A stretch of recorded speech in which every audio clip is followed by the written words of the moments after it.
Chashalo bubagra khor MBB sorni amche tongma Tripura Handloom and Handicraft Development Corporation Complex ni THDC ni Urban Haat te ketal tangjak hapang habar nok fiogi Rwkha hasini Mantri Okra Dr. Manik Shaha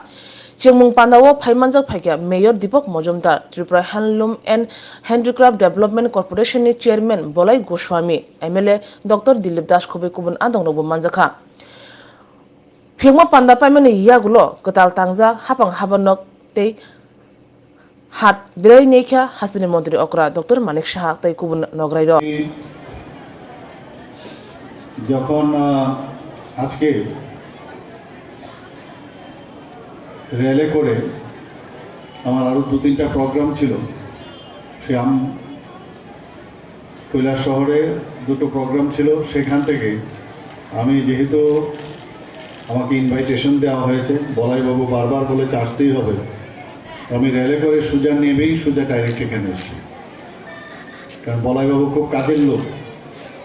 সবসময় আমি দেখেছি যে কাজেই দেওয়া হয় খুব সুন্দরভাবে করেন আর কাজের লোকের মূল্যায়ন করা দরকার তো এর জন্য আমি সোজা আজকে পাবিয়া ছড়া তেমন ওখানে একটা কার্যক্রম ছিল সেখান থেকে আমি সোজা চলে আসি কৈলাসহর আর যাইনি যাই হোক আজকে এখানে আমার পূর্ববর্তী বক্তারা সব কিছু বলে দিয়েছেন তবু আমি 2-একটা কথা এখানে বলবো যে আমরা এই পূর্বাশাকে নিয়ে আমরা আগে দেখেছি এটা রিহ্যাবিলিটেশন সেন্টার ছিল এবং আমাদের ডক্টর দিলীপ কুমার দাস ঠিকই বলেছেন যে বিভিন্ন যে কাউন্টার ইত্যাদি জায়গায় মানে আমি এক সময় অবাক হই তৎকালীন সময়ে যারা ওই সময় ওই কাউন্টারে ছিল বা পূর্বাশার এখানে ছিল তাদের মধ্যে কোনো রকম তাগিদ হয়েছে যে আর্টিজানরা বা উইভার্সরা তাদেরকে আরও ট্রেনিং এবং বেস্ট যে স্পেশালাইজড ওয়েতে যে ওয়ার্কশপ করে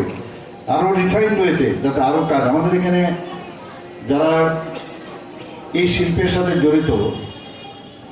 তারা কিন্তু তাদের ডিএনএর মধ্যে এই যে শিল্পকে কীভাবে সুচারুভাবে সেটাকে প্রস্তুত করছে সেটা কিন্তু বলার অপেক্ষা রাখে না আমরা যখনই বাইরে আমরা যেতাম বা এখনও আমরা যাই আমরা গর্ব করতাম বাঁশ বেতের জিনিস নিয়ে আমরা মানুষকে প্রেজেন্ট করতাম বাইরে যখন যেতাম এখানে যখন আসে পর্যটকরা আসে আত্মীয় স্বজনরা আসে আমরা দিতাম কিন্তু তারপরেও কোনো জায়গার মধ্যে কিন্তু ফুল স্টপ যেন না থাকে এখন বিশেষ করে প্রধানমন্ত্রীজি বারবার বলছেন G20-র কথা বারবার উনি বলছেন বাইরের থেকে G20-তে আমাদের এখানে খুব সম্ভব এপ্রিল মাসে বাইরের থেকে আসবে এখানে তাদের কাছে এই যে আমাদের যে হস্তশিল্পের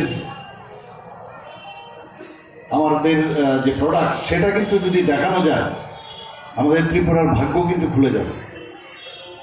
ওয়ান ডিস্ট্রিক্ট ওয়ান প্রোডাক্টস এই নারা আমাদের প্রধানমন্ত্রীজি দিয়েছেন তো বিভিন্ন জায়গায় আজকে এই কথাটা বলাইবাবু ঠিকই বলেছেন আমরা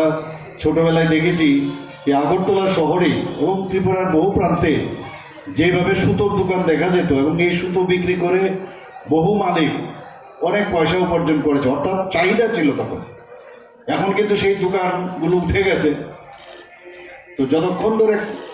প্রোডাকশনের দিকে কেউ না যাবে খালি কিছু টেলিভিশনে এনে রাখলাম বাইরের থেকে এনে আমি বিক্রি করলাম ডিলারশিপ নিলাম তাতে কিন্তু কোনোদিন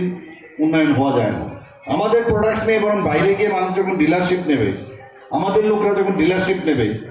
ছিল না যে আমি নেক্সট আমি আমার জীবন চাকরি জীবন ঠিকভাবে কাটিয়ে মিলিয়ে পড়ে কিন্তু একটু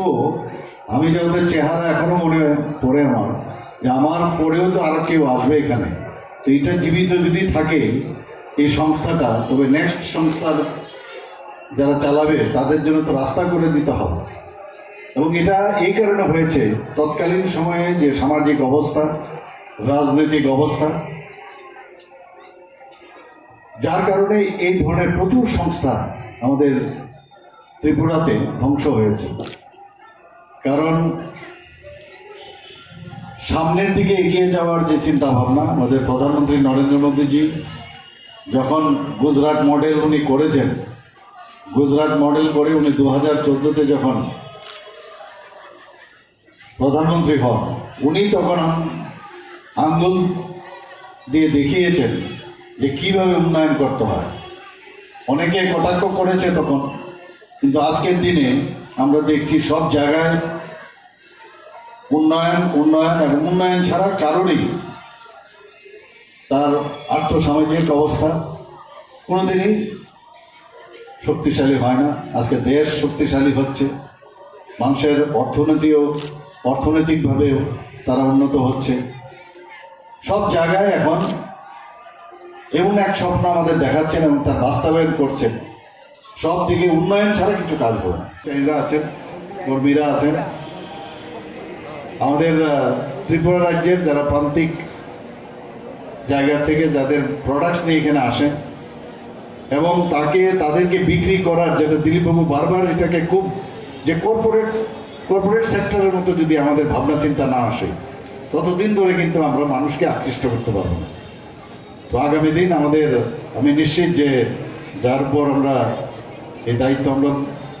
দিয়েছি, ওনার যে চেষ্টায় এই ডিপার্টমেন্ট অবশ্যই উত্তরোত্তর শ্রীবৃদ্ধি পাবে। এবং এখানে যে ফাংশন হওয়ার আমি যে বিল্ডিংটা দেখলাম, তার থেকেও আয়ের উৎস কিন্তু বেরিয়ে আসবে। কিন্তু এটা তো একটা দিক, কিন্তু এই শিল্পকে আমাদের বাঁচিয়ে রাখতে হবে এবং এই শিল্পকে আমরা ভারতবর্ষের মধ্যে তথা বাইরেও, আমি শুনেছি প্রায়ই আমার সাথে কথা হয় যে অ্যামাজনের মাধ্যমেও এর বিক্রির ব্যবস্থা আছে, কিন্তু আরও রিফাইন প্রযুক্তিকে ব্যবহার করে কি করা যায়, এক্সপার্টাইজ এনে, রিসোর্সফুল পার্সন এনে তাদেরকে আরও প্রযুক্তিগতভাবে এবং ওনাদের ট্রেনিং যদি প্রপারলি দেওয়া যায়, আরও বেটার প্রোডাক্ট সেখান থেকে বেরোবে। সবাইকে অসংখ্য ধন্যবাদ আজকে এখানে আমাকে নিমন্ত্রণ করার জন্য। এবং আগামী দিন নিশ্চয়ই এই যে এই ডিপার্টমেন্টের THDCর তার মান আরও উন্নয়ন হবে সে আশা রেখে আমি আমার বক্তব্য শেষ করছি। নমস্কার, জয় হিন্দ। তখন কিন্তু এই যে এন্টারপ্রেনারশিপের যে চিন্তাভাবনা এবং আত্মনির্ভর যে ভাবনা, আত্মনির্ভর ত্রিপুরা, আত্মনির্ভর ভারত, সেটা তখন প্রকট হয়ে আসবে। আমাদের সেই দিকে যেতে হবে। আমি এখানে বলয়বাবুকে বলবো যে এই আমাদের এখানে যেহেতু বাঁশজাত, আমাদের বাঁশের উৎপাদন এখানে প্রচুর, এবং তাকে গাছের থেকে এটা আলাদাভাবে প্রধানমন্ত্রীজি সেটাকে দেওয়ার সুবাদে এটা ট্যাক্সও কিন্তু অনেক কমে গেছে। তো যে কারণে বাইরের সারা ভারত পৃথিবীর মধ্যেই কিন্তু এই ধরনের আরও স্পেশালাইজড যে যন্ত্রপাতি আছে এখানে ভালো করে যদি ওদেরকে ট্রেনিং দেওয়া যায়, তাহলে আরও রিফাইন্ড ওয়েতে তার প্রোডাক্টটা বেরোবে। এবং যে কথাটা আমি বলছিলাম, এই যে সিল্কের যে কথাটা বলছে, আগে ত্রিপুরার সিল্কের খুব সারা ভারতবর্ষের মধ্যে তার সবাই চিনত, সেটা কিন্তু এখন আর দেখা যাচ্ছে না। তো ওনারা যে এইভাবে আবার নতুন করে এটাকে পুনরুদ্ধারের চেষ্টা করছে, আমি অবশ্যই ধন্যবাদ দেব। এবং বিভিন্ন জায়গায় যেটা উনি বললেন, বিভিন্ন কাউন্টারগুলো বন্ধ হয়ে গেছে এবং প্রায় 13 কোটি টাকার ঋণ নিয়ে ওনারা যখন 2019-এ ওনাদের নতুন করে বোর্ড গঠন করলো এবং এটাকে আবার রিফাইন করে যেভাবে ওনারা আস্তে আস্তে প্রায় 3.5 কোটি 4 কোটি টাকা, যা শুনলাম মনে আছে আমার, এটাকে কমিয়ে এনেছে, তো সত্যিই প্রশংসার দাবি রাখে। এবং এখানের চেহারাটাই পাল্টে গেছে। এখানে আমাকে কিছুদিন আগেও বারবার বলছিল এখানে আসার জন্য, আমি এসেছি কি কি করতে হবে, এটা আজকে ইনোগ্রেশন যাতে হয়, কিছু কাজ এখানে বাকি ছিল। তো PWDর চিফ ইঞ্জিনিয়ার এবং অন্যান্য ইঞ্জিনিয়াররা ছিল, আমি ওনাদেরকে নির্দেশ দিলাম যে অতি সত্বর যেন এটা কমপ্লিট করা হয়। এবং যেভাবে এখানে এটাকে সাজিয়েছে, আগামী দিনে এর থেকেও কিন্তু একটা আয়ের উৎস কিন্তু এখানে চলে আসবে।